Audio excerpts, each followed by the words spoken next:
तरीका होता है। चलिए अब हम बात करते हैं फिजिक्स के बारे में। फिजिक्स के बारे में कि फिजिक्स किस चीज पर चलती है। तो फिजिक्स बेटा 5P पर चलती है। P से फिजिक्स और 5P पर फिजिक्स चलती है। पहला P जो है वो ध्यान से सुनिएगा, पहला P है पेशेंस। आप जब तक पेशेंस नहीं रखेंगे, होता क्या है बेटा, बुरा मत मानना, लेकिन हम थोड़ा ना इमोशनल होते हैं।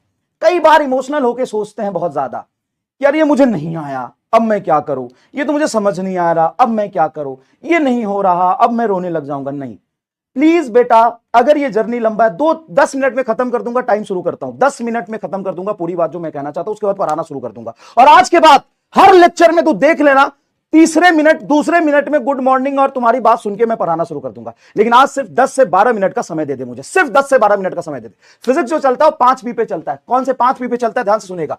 पेशेंस से कंसेप्ट सीखो, कंसेप्ट सीखो, पेशेंट से कंसेप्ट सीखो, बहुत पेशेंटली सुनो, टीचर की बात छोड़ो मत, स्किप मत करो, पूरा ध्यान से पहले कंसेप्ट सीखो। सर पहला P तो समझ में आ गया, सर दूसरा P, पेन यूज करो, पेन यूज करो। बच्चा कहता है कि सर ये तो समझ आ गया मास्टर, आगे बढ़ रहे, अरे मजा आ गया, मजा आज आ गया, कल भूल जाइबे। तो पूरा उसको ध्यान से पहले सीखो, समझो, विजुअलाइज करो और उसको लिखो, नोट्स बनाओ। क्लास में मैं ब्लैंक पीपीटी पे लिख लिख के पढ़ाऊंगा, उसका नोट्स बनाओ, पेन यूज करो, नोट्स बनाओ, कैलकुलेशन करो, कैलकुलेशन करो, आधा कैलकुलेशन करके मत छोड़ो। ठीक है, कहां अब तीसरा P, पेपर पे करो। कहां करोगे, पेपर पे करो। P for physics, P for patience से कंसेप्ट समझो, P फॉर पेन यूज करो, पेपर पे रगड़ो, रफ पेज पे। पूरी थ्योरी क्लास खत्म होने के बाद रफ पेज पर लिख लिख के एक्टिव रिकॉल करो। जब तक तुम खुद से अपने हाथों से सारी चीजें नहीं लिखोगे तब तुम्हें कैसे समझ आएगा, तब तुम्हें कैसे समझ में आएगा।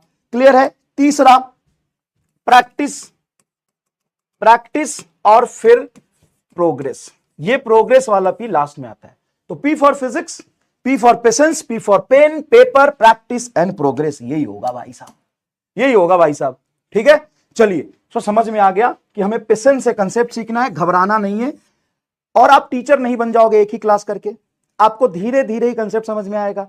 कुछ चीजें नहीं समझ में आएगी, रिवीजन कर लेना, पूछ लेना, दोबारा देख लेना, थोड़ा सा पेशेंस रखना। ठीक है, चलिए sir, P for physics, P for patience, P for pen use करना है, पेपर पे खूब प्रैक्टिस करनी है, तभी जाके आपका प्रोग्रेस होगा। और प्रोग्रेस वाला P लास्ट में भाई। ठीक है, नेक्स्ट। सर हम आपसे पढ़े कि नहीं पढ़े, तो दूसरी बात जो सबसे इंपॉर्टेंट है, बच्चों को लगता है कि ठीक है पढ़ाई शुरू कर दिया, अब हो गया, अब टीचर कर लेगा। नहीं, आप मेरे से सिर्फ और सिर्फ तभी पढ़ना, ध्यान से सुनना, ध्यान से सुनना, आप मेरे से सिर्फ और सिर्फ तभी पढ़ना जब तेरे अंदर इतनी हिम्मत हो कि तुम 10,000 क्वेश्चन सिर्फ फिजिक्स में कर पाओ। सर ज्यादा नहीं हो गया ना, पूरा कैलकुलेशन के साथ समझाऊंगा, सिर्फ फिजिक्स में कर पाओ। सिंपल बताता हूं मैं, 6,000 क्वेश्चन तो मैं तुम्हें क्लास में करा दूंगा, खुद सॉल्व करूंगा 6,000 क्वेश्चन क्लास में, लास्ट ईयर भी किया है। उसके बाद जो 4,000 क्वेश्चन है वो संघर्ष असाइनमेंट के फॉर्मेट में, महामंथन के फॉर्मेट में, क्लास पीपीटी में तो 6,000 क्वेश्चन मिल जाएगा, और डीपीपी के फॉर्मेट में आपको मिलेगा, जो एडवांस कट्टर डीपीपी भी है, दो टाइप के डीपीपी है।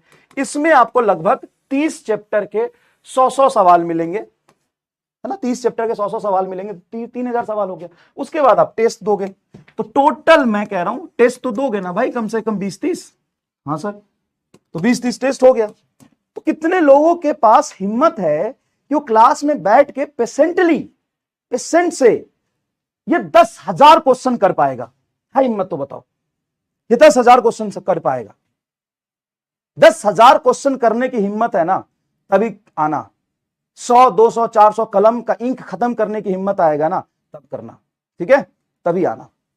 सबसे पहली बात, अगर आप पढ़ना चाहते हो तो सिर्फ आपके क्लास में आने से नहीं होगा, आपको ये क्वेश्चन समझना पड़ेगा, आपको क्लास में इतने क्वेश्चन करने पड़ेंगे, और उसके बाद जो आपको होमवर्क मिलेगा, जो संघर्ष असाइनमेंट दूंगा, महामंथन दूंगा, ये क्या है मैं और बताऊंगा आपको, क्लास पीपीटी डीपीपी इसे करना पड़ेगा। कंसेप्ट को पेशेंटली फील के साथ पढ़ना है। फिजिक्स से खेलना सिखा दूंगा, फिजिक्स तुमसे होगा इसकी पूरी गारंटी है। घर पर बहुत सारे क्वेश्चन प्रैक्टिस करने का टाइम दे पाओगे।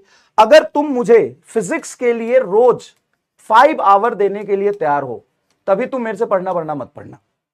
सिंपल कैलकुलेशन है, 4.5 घंटे से लेके 5 घंटे रोज फिजिक्स को देने के लिए आप तैयार हो, तभी तुम मेरे से पढ़ना। नहीं तो हाथ जोड़ के कह रहा हूं, प्लीज मत पढ़ना, प्लीज मत पढ़ना। क्योंकि समय दोगे तभी मैं कंसेप्ट सिखा पाऊंगा, तभी मैं सवाल करा पाऊंगा, और तभी तुम घर पे प्रैक्टिस कर पाओगे। एक्स्ट्रा लेक्चर से परेशान नहीं होना। एक्स्ट्रा लेक्चर इसलिए दूंगा क्योंकि मैं ये महामंथन का सॉल्यूशन दूंगा, संघर्ष का सॉल्यूशन दूंगा, है ना, और जो कट्टर एडवांस डीपीपी है उसका सॉल्यूशन दूंगा। तो ऑब्वियस सी बात है, इन सबका सॉल्यूशन दूंगा, होमवर्क का सॉल्यूशन दूंगा, तो एक्स्ट्रा लेक्चर कुछ लगेगी, एक्स्ट्रा लेक्चर लगेगी। ठीक है, निगेटिव से स्टार्ट करना है। बहुत सारे बच्चे निगेटिव से स्टार्ट नहीं करना चाहते, लेकिन मैं निगेटिव से स्टार्ट करूंगा। थोड़ा पेशेंस तुम बना के रखना, थोड़ा रखना, है ना, थोड़ा रखना। उस समय मान लो मैं निगेटिव से स्टार्ट कर रहा हूं तो बस देख लेना, या पीपीटी से पढ़ लेना, या कुछ और कर लेना, लेकिन यहां तक लेके जाऊंगा एडवांस तक। तो कई बच्चे सीधा ये करना चाहते हैं, तो प्लीज मेरे से मत पढ़ना भाई, मैं सीधा एडवांस नहीं पढ़ा सकता, सीधा एकदम हाई लेवल के क्वेश्चन नहीं करा सकता मैं, है ना। प्लीज प्लीज प्लीज मेरे से मत पढ़ना कि डायरेक्टली तुम्हें हाई लेवल के क्वेश्चन करने हैं, तो मैं नहीं करा पाऊंगा बेटा हाई लेवल के क्वेश्चन डायरेक्ट। क्यों नहीं करा पाऊंगा भाई? यार बेसिक कंसेप्ट पढ़े बिना तुम कर लोगे क्या? और अभी भी नीट 2025 में भी ना, तुम खुद बताना 20 क्वेश्चन बहुत इजी और पीवाईक्यू बेस्ड थे कि नहीं? भले ही उसमें लैंग्वेज लेंदी था, अंडरस्टैंड, लेकिन करना इजी था कि नहीं? जल्दी बताओ, 20 क्वेश्चन करना इजी था कि नहीं? 20 क्वेश्चन करना इजी था कि नहीं? जल्दी बताओ, 20 क्वेश्चन करना इजी था कि नहीं? जल्दी बताओ। ठीक है, अब उस 20 क्वेश्चन के लिए तो सबसे पहले बेसिक से पढ़ोगे, कंसेप्ट को समझोगे, कैलकुलेशन को समझोगे, तभी तो पढ़ पाओगे। हाँ सर, बात तो आप ठीक कह रहे हो मास्टर, एकदम सही है।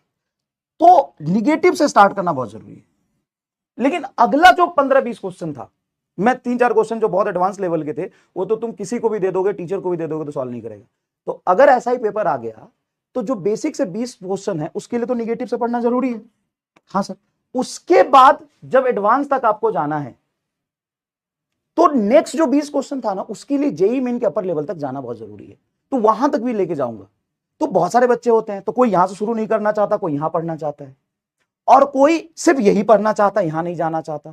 तो अगर तुम दोनों के डेल्टा में फिट बैठ रहे हो ना, तो पढ़ो, वरना तुम कहीं भी पढ़ सकते हो, कोई दिक्कत नहीं है। ठीक है, कहीं भी पढ़ सकते हो।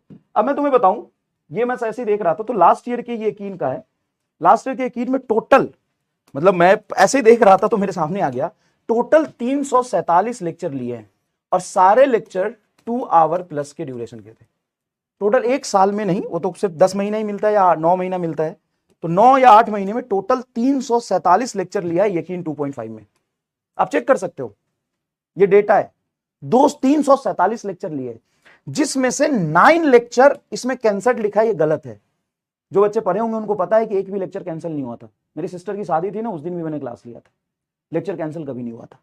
9 लेक्चर शिफ्ट हुआ था, रीशेड्यूल हुआ था, रीशेड्यूल हुआ था, सिर्फ 9 लेक्चर। 347 लेक्चर टोटल पढ़ाए थे मैंने, और सारे 2 घंटे प्लस के, मतलब 700 के आसपास मैंने आपको पढ़ाया था, 700 घंटे। और 9 लेक्चर आपके क्या हुए थे? रीशेड्यूल हुए थे। 9 के बदले मैंने 18 लिए होंगे। ठीक है, समझ में आया? बस ऐसे ही था। तो इसी तरीके से इस साल भी पढ़ेंगे, लास्ट तक। हाँ, रिवीजन कराया आपको। यहां पे भी जैसे 11th आधा हो जाएगा तो रिवीजन स्टार्ट कर देंगे। जब 11th पूरा हो जाएगा तो फिर से 11th का रिवीजन स्टार्ट कर देंगे। जब 12th मिड में हो जाएगा तो 12th का रिवीजन स्टार्ट कर देंगे। तो रिवीजन आपका चलता रहेगा, कोई दिक्कत नहीं है। चलिए, अब 2-4 बातें जो आपको ध्यान रखना है, फटाफट बता देता हूं। क्लास मिस मत करना प्लीज। ऐसा मत सोचना कि बाद में कर लेंगे, घर पे रह रहे हो, बहुत डिसिप्लिन की जरूरी है। तो क्लास मिस करोगे तो अगला क्लास समझ नहीं आएगा, एक क्लास मिस करोगे दूसरा क्लास समझ नहीं आएगा। तो इसका ध्यान रखना है, क्लास मिस मत करना। सारे थ्योरी नोट्स में लिखना, शॉर्ट नोट्स खुद बनाना है साथ साथ में, है ना। शॉर्ट नोट्स खुद बनाना है, जब मैं लिखता रहूंगा। थ्योरी सारे क्लास में खुद लिखना, पेन पेपर लेके बैठना। ऐसा नहीं कि वो कथा, भगवान की कथा सुनने बैठ गए हैं बस, है ना, कथा सुनने बैठ गए, ऐसा मत करना। सिर्फ इस मोड से मत आना कि मुझे सुनना है, ऐसे मोड से मत आना। क्वेश्चंस रफ पेज पे सॉल्व करना जब मैं कराऊंगा, कि क्वेश्चन नोट्स में नहीं लिखना, थ्योरी सारे नोट्स में लिखने हैं। क्लास में हाथ में पेन लेके बैठना है और 2 कॉपी लेके बैठना है। प्लीज सभी लोग हाथ में पेन और 2 कॉपी लेके बैठना है। एक पर आप लिखेंगे थ्योरी सारा, और जैसे ही क्वेश्चन आया तो रफ पेज में क्वेश्चन सॉल्व करेंगे। जो क्वेश्चन फर्स्ट टाइम में सॉल्व ना हो उसको मार्क करके रखना हमेशा। ये मार्क क्वेश्चन होना चाहिए फॉर रिवीजन। ये सब नहीं करते हो तो इसकी आदत डाल लो कि जो फर्स्ट टाइम में क्वेश्चन आपसे नहीं हुआ या ट्रिकी लगा या आपको समझ नहीं आया उसको मार्क करके जरूर रख लेना। क्लास के बाद नोट्स बंद करके कंप्लीट थ्योरी रफ पेज पे लिख के प्रैक्टिस करना। ये कैसे करना है और इसमें क्या क्या दिक्कत आएगी वो बता देता हूं। जैसे मान लो कि आज मैं ना तुम्हें 30 सवाल कराया और 5-6 थ्योरी बताई, तो जैसे क्लास खत्म हो जाता है या फिर फिजिक्स केमिस्ट्री बायो की क्लास खत्म हो जाती है, उसके बाद शांति से एक रफ पेज लेना है, मोबाइल बंद, नोट्स बंद, सामने एक रफ पेज होना चाहिए, उस पे आज थ्योरी क्या पढ़े उसको लिखो। और तुम्हें लगेगा कि तुमको सब समझ आ गया, तुमको सब आता है, जब लिखने बैठोगे ना तो हो सकता है तुम 4-5 चीजें भूल जाओ। अब जब तुम 4-5 चीजें भूल गए तो कोई बात नहीं, तुम्हें 2 ही चीजें याद है, 10-20% याद है, उसको लिखो। प्रॉमिस करो सब लोग ये काम करेंगे। इससे क्या होगा ना कि जो सबसे बड़ी प्रॉब्लम आती है, सर हम एग्जामिनेशन हॉल में क्वेश्चन भूल गए, सर एग्जामिनेशन हॉल में समझ ही नहीं आ रहा था कंसेप्ट कौन सा लगेगा, सर हम रिवीजन करते हैं तो हम ब्लैंक हो जाते हैं, सर पढ़ा तो सब था लेकिन अब याद ही नहीं है। ये सब बेटा ठीक हो जाएगा, ये सब ठीक हो जाएगा। तो क्लास के बाद नोट्स बंद करके कंप्लीट थ्योरी रफ पेज पर लिखना है। इसको पता नहीं क्या कहते हैं, एक्टिव रिकॉल कहते हैं शायद। ये जब करोगे तो स्टार्टिंग में थोड़ी दिक्कत आएगी लेकिन धीरे धीरे इसका आदत बन जाएगा। तो कितने लोग इसको करने वाले हैं जरूर बताना, कितने लोग इसको करने वाले हैं। सर 10% याद आ रहा, कोई बात नहीं, एक बार नोट्स देख लो और फिर लिख लो। ये प्रॉमिस करो, ये करना बेटा। दिक्कत आएगी, रोज रोज नहीं हो पाएगा। ये वही चीज हो गया ना कि मैं महीनों से सोच रहा हूं, मैं मजाक नहीं कर रहा हूं, मैं महीनों सोच रहा हूं कि सुबह उठूंगा, वॉक करने जाऊंगा, रनिंग करने जाऊंगा, लेकिन नहीं जा पाया। पहले सोच रहा था यकीन का सिलेबस करा के जाऊंगा, फिर सोच रहा था उम्मीद करा के जाऊंगा, फिर वहां रिवीजन करा के जाऊंगा, फिर बच्चों का पेपर हो जाएगा तब जाऊंगा, तो मैं कभी नहीं जा पाया। लेकिन तुमको ये लिखना है, तुमको क्या करना है, ये लिखना है, तुमको ये लिखना है, रोज प्रैक्टिस करना। जितनी भी दिक्कत आए, तुम 20% याद करके लिख पा रहे हो 20% लिखना, 50% याद है 50% लिखना। धीरे धीरे इसकी एफिशिएंसी बढ़ेगी। पहले दिन दिक्कत आएगा, पहले 1 हफ्ते दिक्कत आएगा, 1 महीने दिक्कत आएगा, लेकिन धीरे धीरे तुम्हें आदत पड़ जाएगी। ठीक है, क्वेश्चन प्रैक्टिस के लिए कहां से करना है, तो ऑब्वियस सी बात है कि मिस्टर फिजिक्स का पीडीएफ मैं दूंगा आपको, इसका नाम मिस्टर फिजिक्स, जिसके क्लास में 6000 जो क्वेश्चन हम करेंगे उसकी क्लास कि मिड में मैं पीडीएफ प्रोवाइड कर दूं। जैसे बेसिक मैथ है तो बेसिक मैथ के तीसरे चौथे क्लास में मैं पूरा पीडीएफ दे दूंगा, बेसिक मैथ का पूरा पीडीएफ दे दूंगा। हम क्या क्या पढ़ेंगे, क्या क्या क्वेश्चन प्रैक्टिस करेंगे, पूरी पीडीएफ दे दूंगा। तो बहुत सारे एक्स्ट्रा क्वेश्चन, 6000 क्वेश्चन लिखोगे तो तुम क्वेश्चन प्रैक्टिस खुद कब करोगे, बताओ बताओ ना। 6000 क्वेश्चन तुम अगर लिखने बैठ गए तो क्वेश्चन प्रैक्टिस कब करोगे भाई। फिर वो संघर्ष असाइनमेंट तो रखा ही रह जाएगा, फिर वो महामंथन तो रखा ही रह जाएगा। तो भाई ऐसा है कि आपको मैं पूरा पीडीएफ दे दूंगा कि मैं क्या कराने वाला हूं, पूरा पीडीएफ दे दूंगा। ठीक है सर, ठीक है, पीडीएफ दे दोगे। उसके बाद पीडब्ल्यू का मॉड्यूल है, आप यहां से क्वेश्चन कर सकते हैं। नोट्स यही आ गया, नोट्स बनाना है आपको। डीपीपी मिलेगा, संघर्ष डीपीपी ध्यान से करना है, रोज करना है। संघर्ष असाइनमेंट और महामंथन में क्वेश्चंस आपको मिलेंगे, इसका 2 सॉल्यूशन वीडियो भी मैं दूंगा। अब मैं बता देता हूं मोटा मोटा कि तुम्हें और दुनिया का कोई भी किताब, दुनिया का कोई भी चीज इंक्लूड नहीं करना है। उसका रीजन क्या है कि इसमें जेईई मेन और selected advance, NCERT all and बहुत सारे जो बुक्स का आप नाम जान रहे हो, बहुत सारे बुक्स का नाम जो तुम्हारे मन में है कि ये पढ़ना चाहिए क्योंकि इसमें अच्छे लेवल के क्वेश्चन हैं, उससे सिलेक्टेड क्वेश्चंस मैं इस दोनों में डाल दूंगा। You no need to worry, please थोड़ा ट्रस्ट कर ले भाई, और ना ट्रस्ट होना तो लास्ट ईयर की यकीन का कंटेंट देख लेना। ठीक है, संघर्ष असाइनमेंट और महामंथन, संघर्ष फॉर न्यूमेरिकल, मैं बता दूं ये Sangharsh for numerical and Mahamanthan for theory, numerical and theory, numerical and theory. क्या भाई, numerical and theory, numerical and theory. ठीक है, numerical and theory, numerical and theory, इससे न्यूमेरिकल इससे थ्योरी।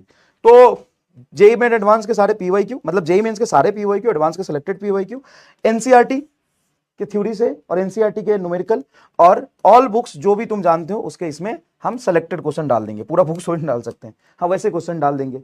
अच्छा एक चीज और, बहुत बच्चों के मन में डाउट होगा कि सर आप ये कह रहे हो इतने सवाल करने की कहां जरूरत है, सर कम करो, क्वालिटी वाले करो। तो मैं तुम्हें ये एश्योरेंस दिलाना चाहता हूं कि ये सारे क्वेश्चंस यूनिक होंगे, अलग अलग कंसेप्ट यूज हो रहा होगा, सब क्वालिटी वाइज क्वेश्चन होंगे। ऐसा नहीं है कि एक ही कंसेप्ट में मैं 5 क्वेश्चन करा रहा हूं। कभी हो सकता है कि एक कंसेप्ट पे 2 क्वेश्चन करा दूं, ये हो सकता है, लेकिन